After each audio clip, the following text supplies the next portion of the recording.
Today, I'm going to be predicting UFC Fight Night Leon Edwards versus Sean Brady, starting with Guram Kutateladze versus Cao Fernandez. Now, Guram is a really, really fun fighter. And, you know, he's kind of underrated. I think more people should know about him. I know he does have like a big cult following, I would say, but not the mainstream doesn't really know about this guy. And he's a really great fighter in an entertainment level, but at the same time, I think he's getting a bit old now. He's getting older, and he's like 50. He's definitely on steroids, though. Like, just look at him. Damn, dude. But, you know, he's getting to a point where his chin is getting worse noticeably. And I don't know if he can hang with these guys, but that being said, I think if he mixes in the wrestling in this fight, he can definitely get it. And, you know, Cao doesn't have the best chin from what I've seen. So there is a big chance that Guram wins this, and I'm going to pick him by decision probably.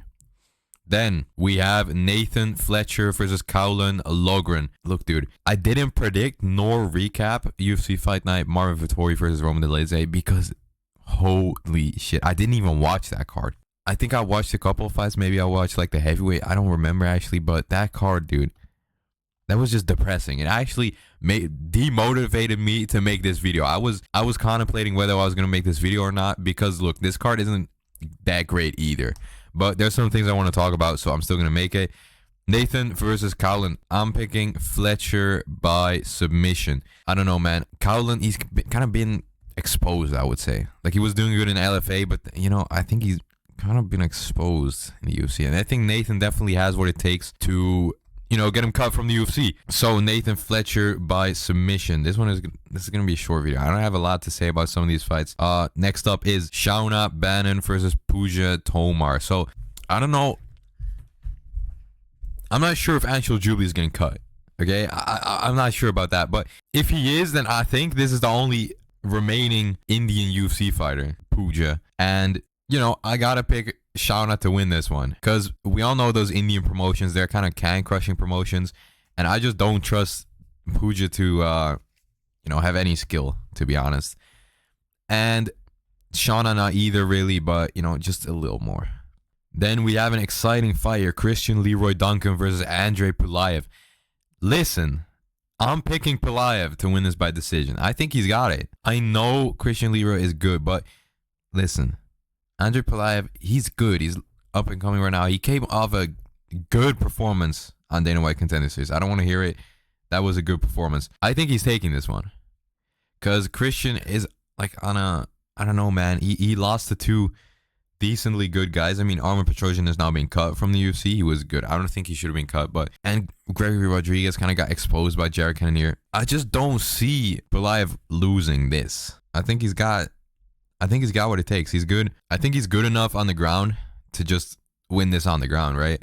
And I know Christian has a good ground game, but I just think Pulaev is better, okay? And he definitely has what it takes to like keep it up on the stand-up. So Pulaev by decision. Then Marcin Tybura versus Mick Porkin, dude. I love this matchup. I love this little fight. Mick Porkin shaved his torso. By the looks of it, Marcin Tybura still has not. This fight is actually exciting, low-key. You know, Mick Porkin, dude, like it or not, he's the new prospect. He's the heavyweight prospect right now.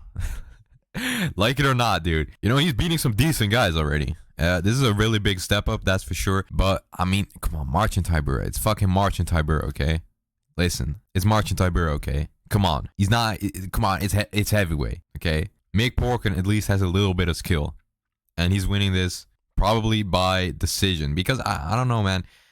I think they're just gonna this is just gonna be like a Movzar versus Eljo fight, but two fat guys and way lower level. Yeah, dude, I gotta pick Mick Porkin, dude. He's the new he's gonna be the next champion, dude. He and Shamil Gaziev for the heavyweight championship coming to a venue near you. Anyways, Loner Kavanagh versus Felipe Dos Santos. I'm picking Loner, dude.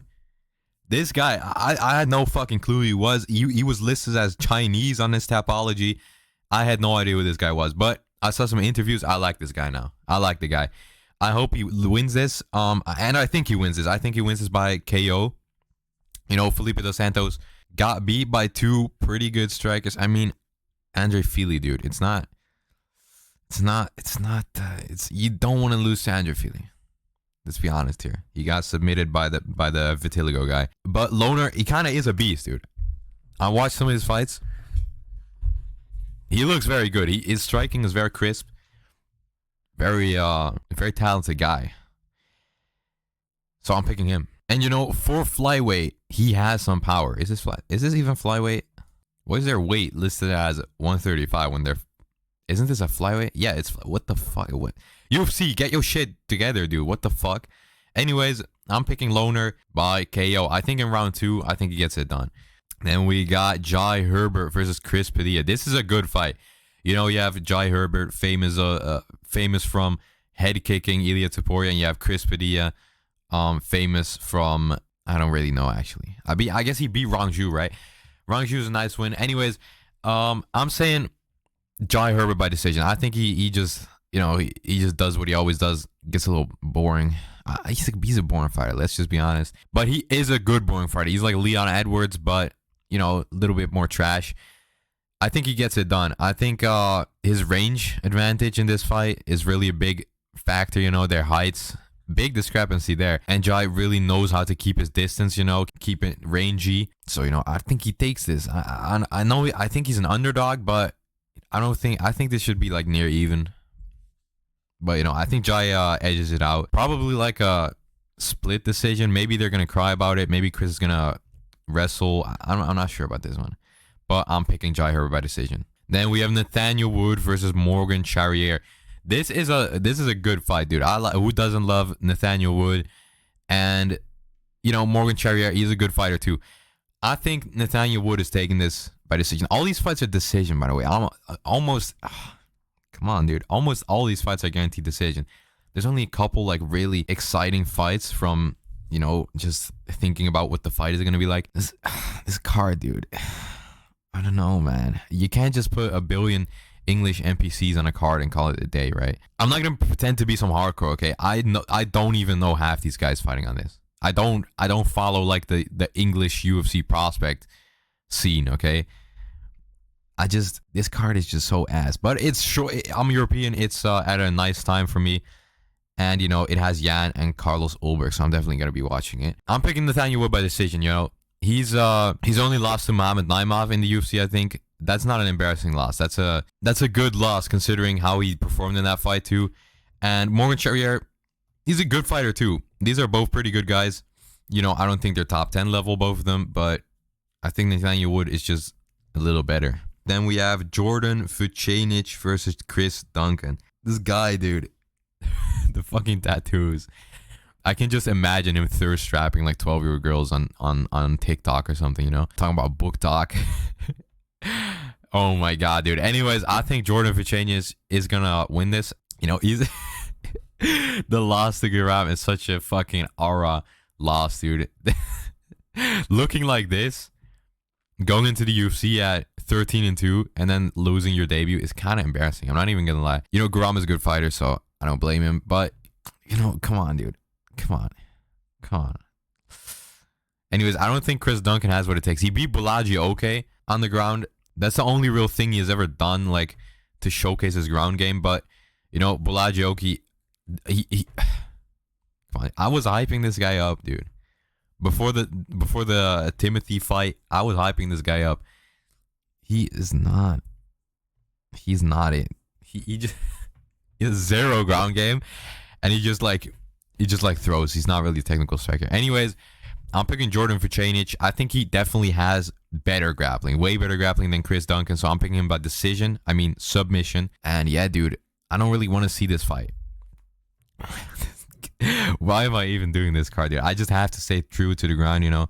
So we're just going to go to the next fight. Being Molly McCann versus Alexia Thainara.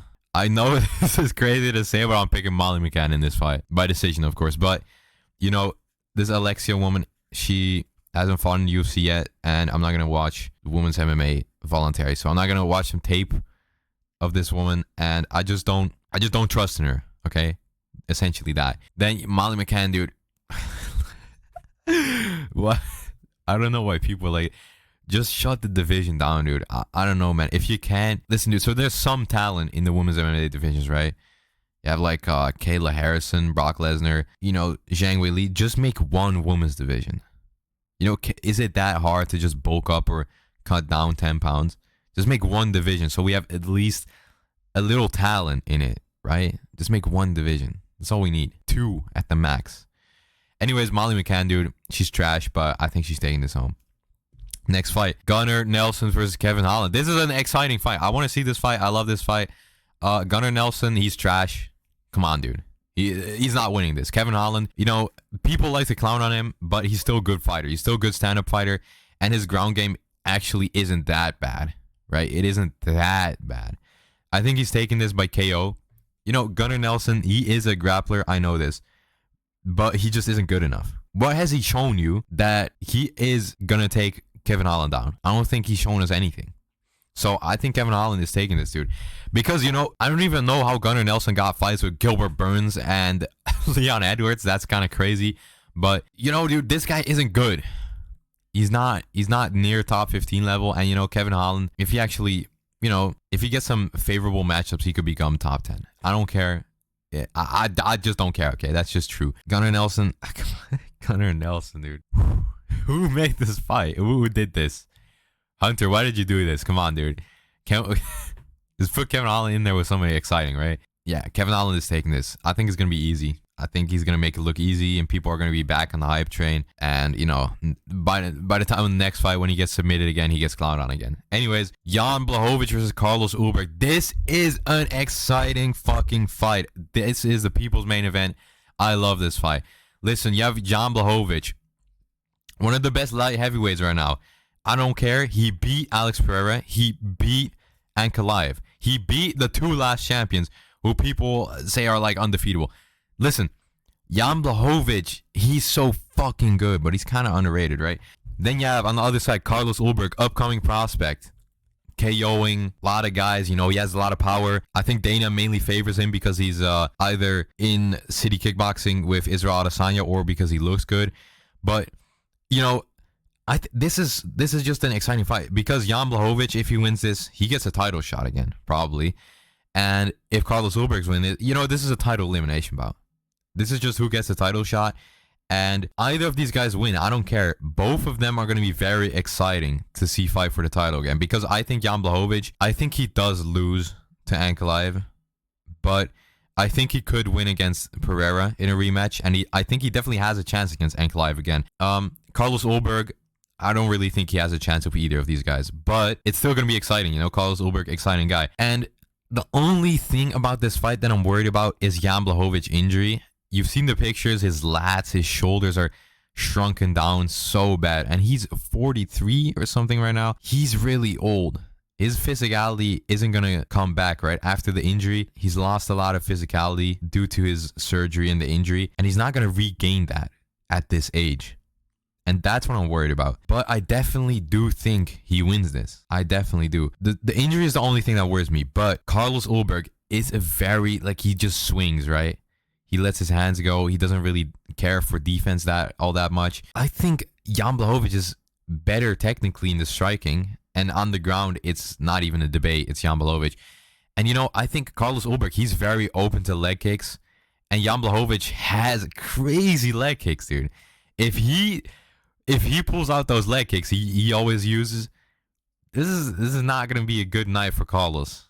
I'm not going to lie to you. And I think, Ulberg definitely has a great chin.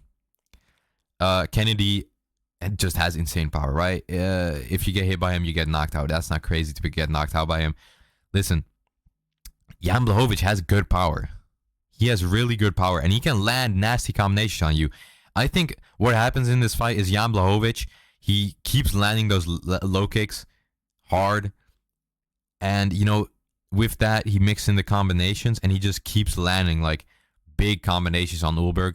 And eventually, I think maybe in round 2, maybe in round 3, I think he's going to knock him out with one of the combinations, going to drop him, going to ground and pound him to a KO. I think that's what's going to happen. And, I would love for that to happen, but I'm really worried about that shoulder. That's a really big thing in this fight. It's really worrying me. But at the same time, you know, you don't just lose the power, right? You don't lose the technicality, that's for sure. I'm really not. You know, it's a big if. But I think Jan takes this. I would love for either of these guys to win, though, because I've been hyping Ulberg up for a while. After the Menefeld KO, he got some traction on him. I think he would be very exciting in a matchup with Jamal Hill. That would be a good matchup. But, you know, I hope Jan wins this, and I hope he wins the belt back. That would be, that would just be awesome, dude. Imagine that. He just comes back at 43, 44, wins the belt again, like Glover Teixeira. That would just be awesome. Anyways, sorry, one last thing I want to say about this fight. I've been seeing on Instagram all these fucking statistics. So, oh, if he loses this, he's going to be completely washed. And, oh, he hasn't won in 5 years or something. What are you talking about? He just won. Look, I get, okay, let's say he didn't win, okay? He got a close fucking decision with Alex Pereira, and he got a draw with Ankalaev. What do you mean washed? He's not washed in the slightest. If he loses this, okay, he might start being washed, but he's not even near being washed right now. As is, he's not, come on. He is still here. He beat the 2 last champions, in my opinion. Come on, dude. Are we serious? He beat the fuck out of Ankalaev, and he wrestled Pereira. Something Ankalaev couldn't do, by the way. Listen, he is not washed. He's not even, it's not a sad case. I see people trying to pretend like this is like a sad case, you know, like, oh, he hasn't won in this many years. Is it truly blah, blah, blah? Like he's Tony Ferguson or something. Literally, what are you talking about? Are you serious? This is absolutely absurd. That was the last thing I had to say, dude. Next fight is Leon Edwards versus Sean Brady. Oh my god, this fight is going to be so boring. Holy shit, this is going to be so boring. And you know what? Leon Edwards is winning this by decision. I think, you know, Sean Brady really only can take someone down when they're on the cage. And Leon Edwards is strongest against the cage, you know, grabbing the cage and, you know, whatnot. Just cheating. He's strongest against the cage in takedown defense. And I don't think Sean Brady is going to get him down in this fight. And, you know, Leon Edwards, he is a pussy, but I think he's not that much of a pussy that he's going to be scared for Sean Brady striking, right? Come on, Sean Brady, dude, got knocked out by Bilal Muhammad. Oh my goodness, there is no power in those hands. He's just gonna lose this. Leon Edwards is gonna win this, and then he's gonna call for a title shot. And you know, I'm not sure. Technically, on paper, he should get a title shot of this. But come on, dude, Sean Brady, Leon, are we doing this for real? Are we seriously doing this? I love that they took away his custom shorts. He's headlining a fucking London card and they took away his custom shorts. Oh, this fight is so pathetic. Like and subscribe. Goodbye.